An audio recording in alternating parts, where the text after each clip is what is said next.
Welcome to another episode of Hashtag GK Says. Today we have a 528i. It's the I only, not the X drive. What had happened is you see this belt right here? This is the belt that goes on this car. 4060395. That's no problem. I found that out, had to get it looked up and everything like that, which wasn't a problem. The thing is when you come to a car and you got this kind of spaghetti mess and you don't know what you're looking for, you never know what you're going to end up with. I took, of course, the customary peek, make sure I'm going over the harmonic balancer, the belt tensioner, I've got AC compressor, and I've got the alternator. So it's a rather short belt, right down in there. Yeah, real short. Doo, doo, doo, doo, doo. No problem, no idler pulley. All right. So sometimes people look up on YouTube and things, how do I do that, and the third, and then you see the number. Boom, that's no problem. Problem is when I went with the customer to go to the store to get the belt, and I didn't know what I was in for, they gave me the proper number, which I looked up, which was cool. Didn't think nothing of it. Gave the box, customer's holding the box, we go out to the car, we come back to the car. I pulled the thing out of the box. That thing had to be every bit of international Mack truck big, like you wouldn't believe. As soon as I pulled it out, I knew something was wrong. All right, no problem. Put everything back, and I was like, are you sure this is the right number, right belt? Yeah, this is it, this is it. You know, 40, 63, 95. Come to look at the belt, it was 40, 60, 953. Now, if you don't know anything about belts, this is usually a millimeter measurement right through there.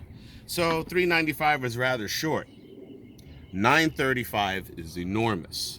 And that's what we ended up with, something that was enormous. So we had to order the belt, get it back in time, and then now here we are ready to install it. So now if you've never done one of these, it's a real simple process. You're going over the harmonic balancer, and you got to make sure you get all your teeth in there. Then you're going to go around the AC compressor, like that. Then you grab your 16 millimeter ratchet to go onto the tensioner. Where are you?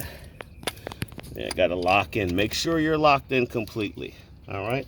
So now I got this over the harmonic balancer because I've misguided these once or twice before, and it's not a pretty sight, and your boss always gets mad, and I would be mad too, and I thought it was on, but it wasn't on, and yeah, we had some issues. Okay. So now what we'll do is we'll spring up on a tensioner.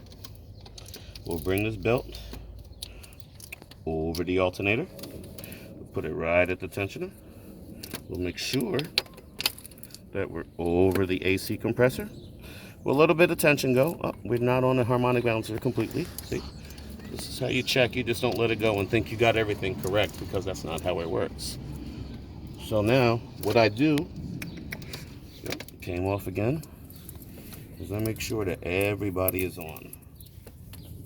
A new belt sometimes, since they're not worn to the car, can be a little bit finicky, we'll say. Where are you, girl? There you are.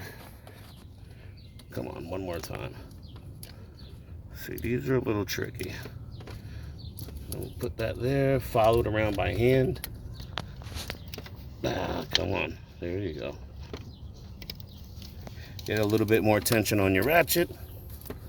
Bring it up to the stop. That's on there. This is almost on there. And make sure that this is on here. Hold on. It's not as easy when you're doing it with one hand. Come on. There we go. Had to make sure she popped into place. Then, what you do is take a visual look and see what's going on. Now I know on the tensioner it's off just a little bit. The tensioner is a flat area, which doesn't matter much, but you want it lined up. So then after you do that, just for giggles, for the mass airflow sensor so it gets some air, you're not going to tighten this up just yet, but what you're going to do is you're going to try to start the car, and you don't want to start it. You just want to bump the motor over a couple times just to make sure that the belt is tracking right. I'm not going to tighten up anything. This is just for airflow. If the car doesn't see air getting sucked in through the air filter through here, it will not run. It will not know what to do with the injectors or the airflow or the throttle body. So what we're gonna do is go in there and just tap the starter.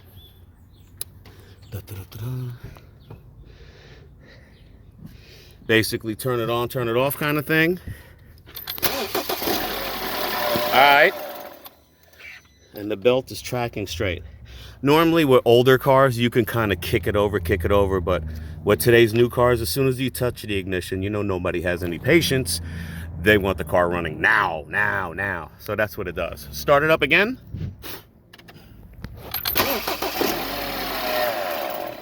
All right, let it run this time.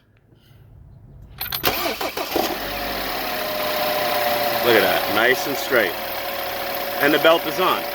All right, you can shut it off. So now here's the thing, with your 528s, everybody gets their oil change, Jiffy Lubes, this, that, the third. On this cap, just like anything that has a cartridge filter like this, there's an O-ring in there that has to be made sure that it's put back the way it's supposed to, because if not, it's going to spit oil. It's going to come running all down the front, and what it's going to do, it's going to oil up the front of your motor and make everything slick. Next thing you know, the belt is getting, I don't know, Shirley Templed, and then you're stuck on the side of the road. But anyway, that's a little thing from #GK says, cruising with GK. And that's all I got for you today. Remember, like, share, subscribe, tell your friends and everything like that, and I'll try to teach you something every time I come across something.